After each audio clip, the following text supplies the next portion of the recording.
আসসালামু আলাইকুম রহমতুল্লাহি ওবরকাতুহু। সম্মানিত দর্শক, আগামী কয়েকটি দিন ভীষণ রকম গুরুত্বপূর্ণ আমাদের রাজনীতির জন্য টার্নিং পয়েন্ট এবং অ্যাট দ্য সেম টাইম আমাদের রাষ্ট্র, আমাদের কূটনীতি, আমাদের রাষ্ট্রীয় নীতি এবং আমাদের যে ভবিষ্যৎ সরকার অথবা বর্তমান সরকার সব কিছুর সম্ভাবনা এবং সব কিছুর বিপদ বিপত্তি একই বিন্দুতে এসে এই মুহূর্তে যেভাবে দাঁড়িয়েছে, তার ফলে রাজনীতির যে বাঁক, টার্ন, এটি যে কোনো দিকে চলে যেতে পারে। দেখুন তো একবার একটু চিন্তা করুন তো যে বাংলাদেশে ওসমান হাদি যেভাবে হত্যাকাণ্ডের শিকার হলেন, এটা কি আপনার চিন্তার মধ্যে ছিল? এক ওসমান হাদির হত্যাকাণ্ডের ফলে পুরো রাজনীতি কীভাবে একটা টার্নিং পয়েন্টে চলে গেল। প্রথমে এটা মনে করলাম একটা নিছক হত্যাকাণ্ড, পরবর্তীতে দেখা গেল যে এর পিছনে একটা বিরাট জ্ঞান কাজ করছে এবং এই হত্যাকাণ্ডকে কেন্দ্র করে মানুষের আবেগ যেভাবে জাগ্রত হলো বা যেভাবে মানুষের আবেগকে জাগিয়ে তোলা হলো, তার প্রেক্ষিতে বিএনপির জন্য রাজনীতি করাটাই ঝুঁকিপূর্ণ হয়ে গেল এবং বিএনপি ভাবলো, বুঝতে পারলো যে তারেক রহমান সাহেবের উপস্থিতি ছাড়া কোনো অবস্থাতেই এই যে হাদির হত্যাকাণ্ডকে কেন্দ্র করে যে পরিস্থিতি তৈরি হয়েছে, এটা সামাল দেওয়া সম্ভব নয়। বিএনপি ব্যাকফুটেজে চলে যাচ্ছিল। সেখান থেকে সামনের সারিতে আসার জন্য জনাব তারেক রহমান সাহেব দেশে আসলেন। দেশে আসার পর তার আম্মা ইন্তেকাল করলেন। এই দুটো ঘটনা আবার 180 ডিগ্রি অ্যাঙ্গেলে হাদি হত্যাকাণ্ডের পরে যে পরিবেশ পরিস্থিতি তৈরি হয়েছিল সেটাকে রিভার্স করে দিল এবং পুরো পরিবেশ পরিস্থিতি জনাব তারেক রহমান সাহেব এবং বিএনপির পক্ষে চলে গেল। এবং 25 তারিখ থেকে আজকে 10 তারিখ পর্যন্ত পুরো ঘটনা একটার পর একটা বিএনপির পক্ষে যাচ্ছিল।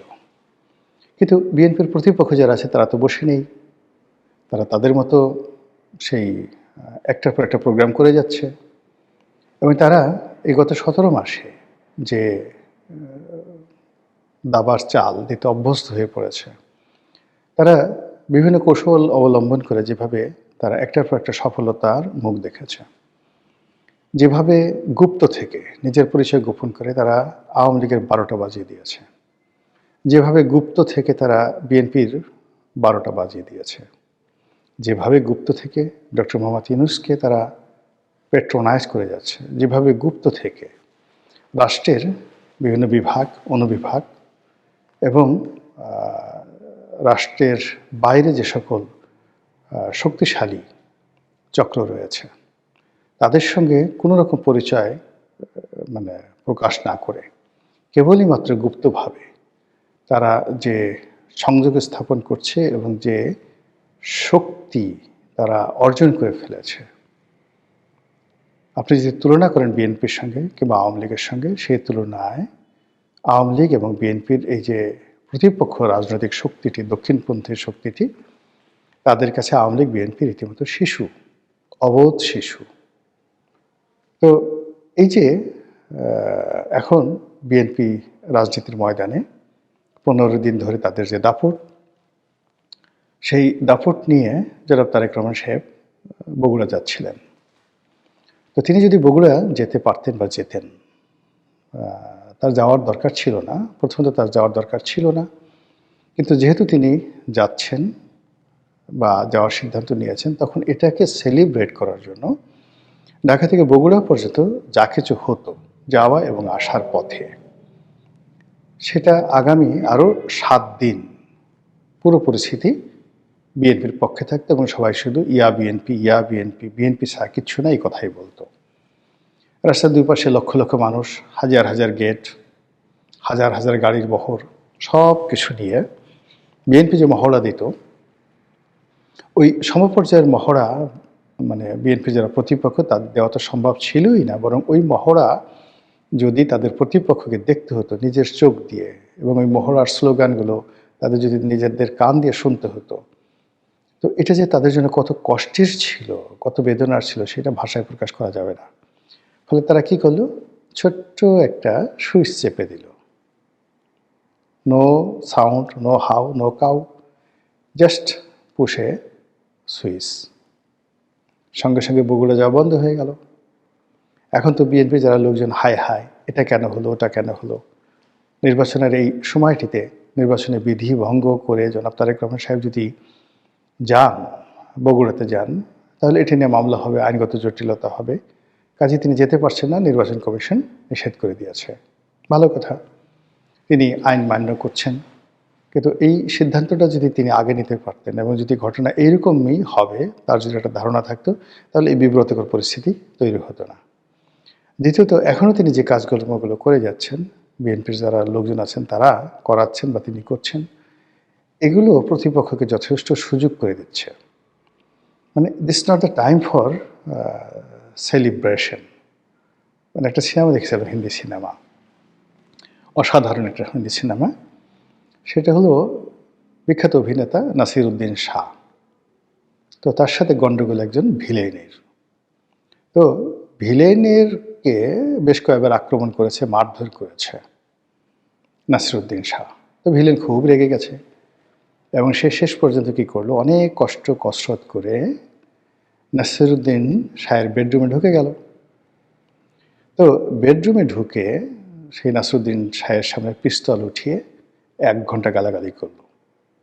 তুই আমাকে এটা করেছিস, ওটা করেছিস, আজ তোকে মেরে ফেলবো, তোর শেষ ইচ্ছা কী আছে, ইত্যাদি ইত্যাদি নানা রকম কথা সিনেমায় যাওয়া হয়।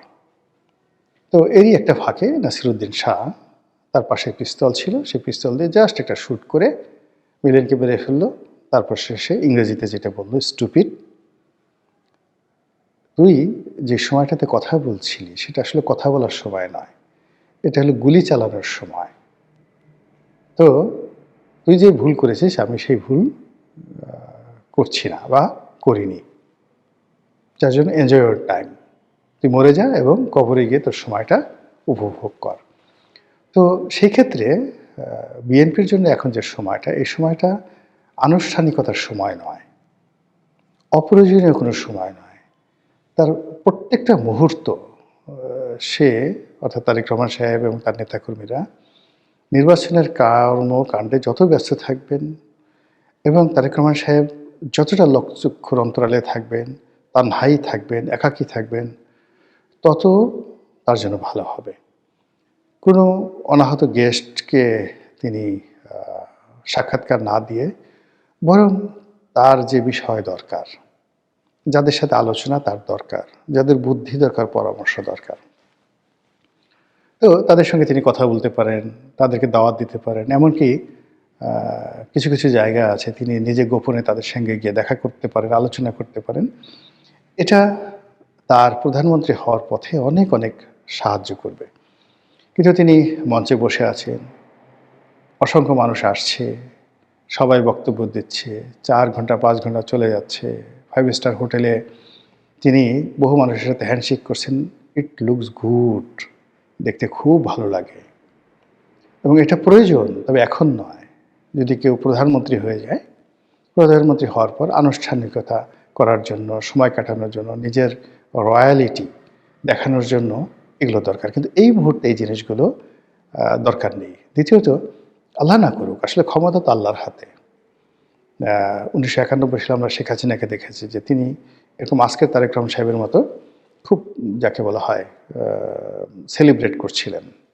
দলে দলে লোক তার সঙ্গে দেখা করছিল এবং সবাই মনে করেছিল যে শেখ হাসিনা এবং আওয়ামী লীগ ক্ষমতায় আসছে, কিন্তু নিয়তির কী বিধান, ক্ষমতায় চলে আসলে বিএনপি। এখন কোনো কারণে যদি আগামীতে বিএনপি ক্ষমতায় না আসে, কোনো কারণে যদি নির্বাচন পিছিয়ে যায়, একটু দেরি হয়, মানে এটা যে তারেক রহমান সাহেব এবং বিএনপির জন্য কতটা প্রলয়ঙ্কারী হবে, কতটা মারাত্মক ঘূর্ণিঝড় হবে, কতটা মরুঝড় সাইমুম হবে, এটা এই মুহূর্তে কল্পনাও করা যাচ্ছে না। অথচ সেই কাজগুলি এখন করা হচ্ছে। আর মূল ব্যাপার হলো যে ধরুন আমি একটা ফ্যামিলি গ্যাদারিং করলাম, যারা আমাকে ভালোবাসে। তো যারা আমাকে ভালোবাসে তারা আমার সামনে আসলো, আমার দলের লোক, তারা আমার প্রশংসা করলো, বা আমার দলের বা পরিবারের কিছু কিছু লোক আছে এটাও রাগ হয়ে আছে, তারা এসে একটা কথাবার্তা বললো, এটার তো 2 পয়সার মূল্য নাই আমার কাছে। এরা আমার পরিবারের লোক, আপন লোক, এরা থাকবেই, এরা আমাকে সহযোগিতা করবে, এদের অস্তিত্বের জন্য তারা আমাকে সহযোগিতা করবে এবং তারা করে যাচ্ছে। কিন্তু আমি আমার মূল্যবান সময় ব্যয় করে আমার প্রতিপক্ষ কী করছে, প্রতিপক্ষর উপর নজরদারি করা, তাকে নিয়ে চিন্তা ভাবনা করা, এরপরে সাধারণ আমজনতার সাথে মত বিনিময় করা এবং পুরো পরিবেশ পরিস্থিতি নিজে অনুধাবন করা, এই কাজগুলো বিএনপি যারা কর্তা ব্যক্তি তারা পারছেন না। ফলে সব কিছু যত সহজ মনে হচ্ছে, সব কিছু যত যাকে বলা হয় মনে হচ্ছে যে ধরলেই হয়ে যাবে, আমার কাছে পুরো পরিস্থিতি কিন্তু আসলে সেরকম মনে হচ্ছে না। বরং যা হতে পারত, নিশ্চিত যা হতে পারত, এইরকম সম্ভাবনাময় অনেকগুলো সেক্টর বা অনেকগুলো খাতকে আলটিমেটলি নষ্ট করে দেওয়া হয়েছে। অনেকগুলো সমস্যা হতো না, কিন্তু এই গত কয়েকদিনে, গত 15 দিনে এমন কিছু ঘটনা ঘটেছে যা কিনা অনেকগুলো ঘটনাকে অনিবার্য করে তুলেছে এবং বিএনপির আগামীর যে চলার পথ, সেই চলার পথের যে প্রশস্ততা ছিল সেটা সংকীর্ণ হয়ে গেছে। যে সম্ভাবনা ছিল সেই সম্ভাবনাগুলো এখন বিপত্তির কারণ হয়ে দেখা দিয়েছে। আমি এই সময়টাতে কোনো নেতিবাচক কথা বলতে চাই না, এখনও ইলেকশনের যথেষ্ট সময় আছে। ইলেকশনের 24 ঘন্টা আগেও অনেক কিছু হয়ে যায়, কাজে এখনও অনেক কিছু পরিবর্তন করার সময় আছে। তো বিএনপি যারা কর্তা ব্যক্তি, জনাব তারেক রহমান সাহেব, তারা যদি শতভাগ নিশ্চিত হয়ে তারেক রহমান সাহেবের সরকার গঠন করে ফেলেন, সেই সরকারের মন্ত্রী হবেন কারা, এমপি হবেন কারা, তাদেরকে সাক্ষাৎকার নেওয়া শুরু করেন, তারপরে পোশাক বানানো শুরু করেন, এই সমস্ত কল্পনা করেন, সেটা তাদের ব্যাপার। কিন্তু সেটা না করে তারা যদি এই সময়টিকে মনে করেন যে এটা একটা যুদ্ধক্ষেত্র এবং ফেব্রুয়ারি মাসের 12 তারিখ পর্যন্ত আমাদেরকে যুদ্ধ করতে হবে, গভীর রাত পর্যন্ত, যতক্ষণ না পর্যন্ত বঙ্গভবনে গিয়ে আমরা শপথ গ্রহণ না করব আর পার্লামেন্ট মেম্বাররা গিয়ে পার্লামেন্টে বসে শপথ গ্রহণ না করবে, ততক্ষণ পর্যন্ত আমাদের এই যুদ্ধ অব্যাহত থাকবে। যুদ্ধের ময়দানে বিয়ে হয় না, যুদ্ধের ময়দানে গান বাজনা হয় না, যুদ্ধের ময়দানে কোনো আনুষ্ঠানিকতা থাকে না, রাজা সিংহাসনে এইভাবে বসে না, তাকে যুদ্ধের পোশাকে বসে থাকতে হয়। তো এখন যে একটা নির্বাচনী ব্যাটেল চলছে, যুদ্ধ চলছে, সেই নির্বাচনী ব্যাটেলে আমার কাছে মনে হচ্ছে যে বিএনপির যোদ্ধারা পর্যাপ্ত সময় দিচ্ছেন না। মহান আল্লাহ আমাদের সবাইকে হেদায়েত দান করুন এবং হেফাজত করুন। আসসালামু আলাইকুম ওয়া রাহমাতুল্লাহি ওয়া বারাকাতুহু।